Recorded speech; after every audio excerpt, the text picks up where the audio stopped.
This is a Subutai commander review. When we got Arthur, we also had Subutai announced, and we are finally actually getting him in the game. So today's video we are covering his skills, talents, formations, and currently available pairings, while also talking about where he might fit in the meta in the future. Without further ado, let's get started.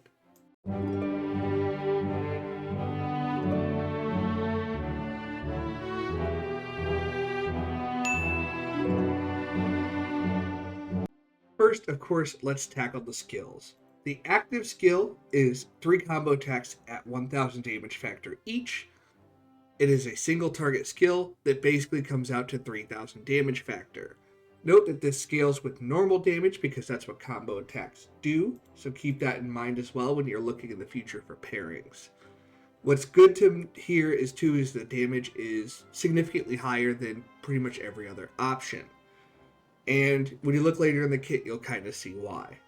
Next is a 15% march speed boost, and if you're at the head of a rally, you gain an additional 20% attack and 30% defense. This 30% defense is basically all of the defensive ability that Subutai has, so that is a little bit of a concern. But overall, the block of stat is pretty good if you were leading a rally. But note that the whole defensive portion of this is not available if you're using him as a field troop, so keep that in mind. Third, we have when you're attacking a city or stronghold, you deal 10% more combo damage, and when you launch a combo attack, you have a 60% chance to gain a 15% bonus to normal damage.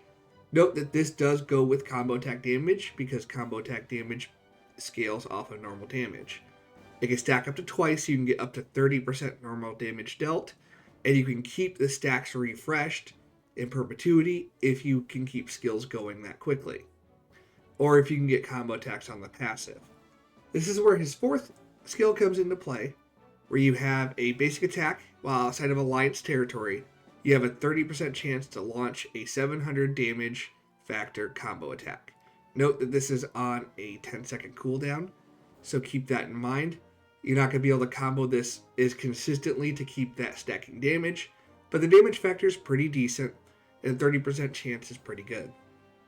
Lastly, the expertise is a burn, just like Takeda, and it does inflict 20% more normal damage taken on your target.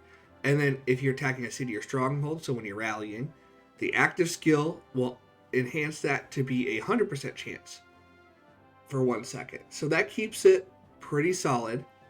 And with basic attacks, it means that either your basic attack or your combo attacks will then trigger off of each other. So it's pretty solid. It does have some damage, and overall the kit is great for damage, and the only real concern I have is that your only real defensive stat is on this skill 2, and it's 30% defense. No health, no damage reductions. Overall, that's the major concern I have, but for damage, it's very, very solid, and 1v1 this is going to be a great output of damage. Next, let's talk talents. And Subutai has Cavalry Conquering combo, and it's most near to Arthur. And the thing to consider here too is the Conquering tree is not altogether that good, even for rallies. So we will just talk about these two trees here, the red and the blue. So Emblazoned Shield is a huge deal. It's something you should have for sure, no matter what. Another popular choice is Disarm, but it is not necessary. I do recommend going to Undying Fury, and that's probably the extent to which you definitely need to go, is Emblazoned Shield and Undying Fury. Outside of that, the Keystone talent is not very good. Equestrian Excellence is good, but it's launching a basic attack, which is not great for rallies because you're stationary by the time you're launching basic attacks, unless you're being swarmed on the way there, and that's really not going to come into play that often. So that total investment leaves about 29 total talents, and it looks a little bit like my Yan talent tree, which you will see up here, to give you a visual of what you're looking at here. And this is kind of what you're looking at with 29 investments, and it's pretty solid. You can invest 3 more here if you want, or then go 6, 8, and 12, and then you can then invest 33 into the bottom tree, or you can invest 45 into the bottom tree and keep the talent tree like this. Either choice is yours. So, when you get to that 45 talents, you have some options. A 45 talent will get you most of the talents in your tree, so keep that in mind as well. When we're looking at talents here, to go to the keystone, you need a total of 34, and then 4 more ranks obviously makes you 38, which gives you an additional 7 talents you can spend. Impenetrable is a good option. A good day to die is the one I prefer. You deal 2% more combo attack damage, but you take 1% more damage. If you're going for raw damage output, this is probably the best.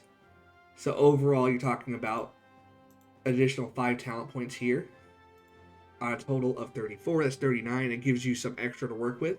And if you went to disarm, you'll be pretty much done there. If not, you could also invest in impenetrable on this side as well. But generally speaking, you definitely want to go all the way to Emblazoned Shield and to Undying Fury. And then from there, you can either go full investment into the combo tree or make sure you at least get the keystone. And if you have extra, go to a good day to die. Next, of course, we are on to formations. And just like with the prior section, really to talk about it, you're going to talk about Arthur, which is the only other combo damage commander. And it's pretty clear cut. Delta formation is the way to go. Technically, you could go with Arch because combo damage scales off of normal damage, but you get more combo attack damage bonus here than you do from the normal attack bonus from Arch, and that doesn't even count the specialty inscriptions, which are way better for the kit overall. For stat, obviously all damage is great if you can get it on your armaments. Damage reductions are also excellent if you can stack them alongside the specialties.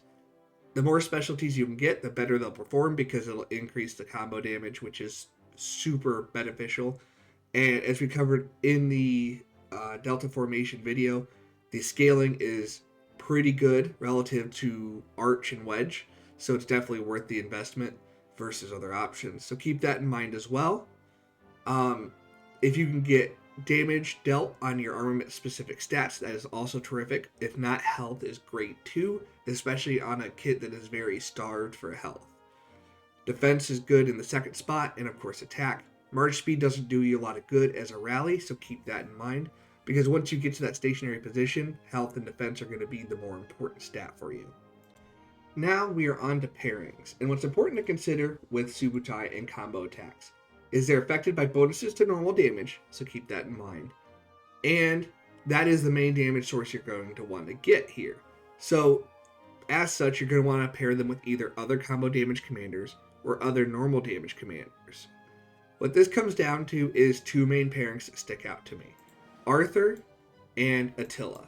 So Attila is the more normal damage heavy, obviously, and since he has so much normal damage output as well as the fact that the loss of skill damage doesn't really affect Subutai, this is an ideal option, especially for rallies. What's important to consider here too is you can have either one of them primary, and we'll cover why that's a big deal when we get to Arthur. But overall, less skill damage taken is great too, although the main thing you're going to want to deal with is going to be true damage from the archers or normal damage from the infantry garrisons. So it's not as huge as it once was, but it does present itself as a great option. Next, Arthur is another good option. It makes sense. He has combo damage bonuses, he has health, he has a lot of good damage outputs that are all tied to combo attacks. But what's important to remember here is the way the language is written on these skills is that Arthur has to be primary to deal combo damage. That's not as huge of a deal as it may seem on paper, but it's something that's important to remember with your pairings, because you cannot have Subutai as the primary and get combo damage from Arthur. So keep that in mind if you're setting up the pairings this way. In terms of damage output, this is probably the best combo damage optimized right now.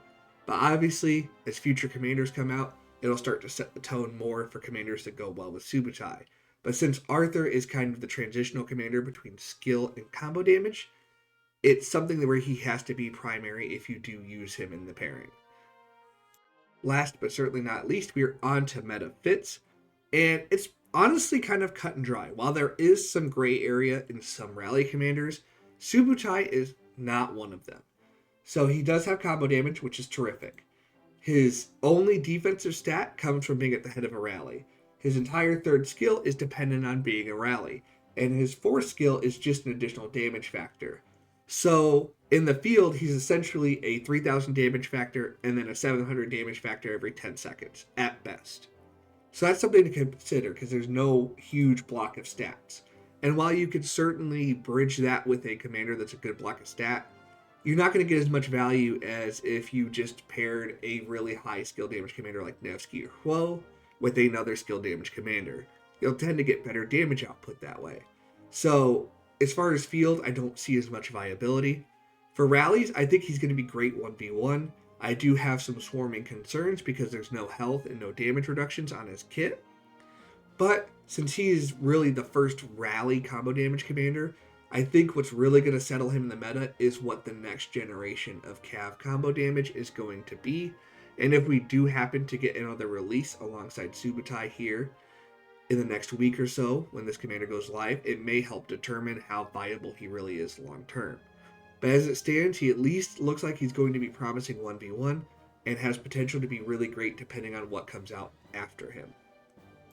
But with that, we will wrap up our discussion on Subutai. It's definitely an interesting concept, and it will be really, really interesting to see how he shakes out with new commander releases, and I'm excited to see what he does for the rally meta. I'm also really excited to see how he performs with Arthur in that rally meta, which we will see probably fairly soon after his release, because that seems to be the most obvious pairing. But let me know in the comments, who do you think he's going to pair well with? What did you aspire for him to have as a commander pairing to make him truly a force in the rally meta? Let me know in the comments. If you want to see me cover another commander or another topic entirely, you can let me know down in the comments as well, or join the Discord using the link in the description. And as always, good luck, fight well, and I will see you on the battlefield.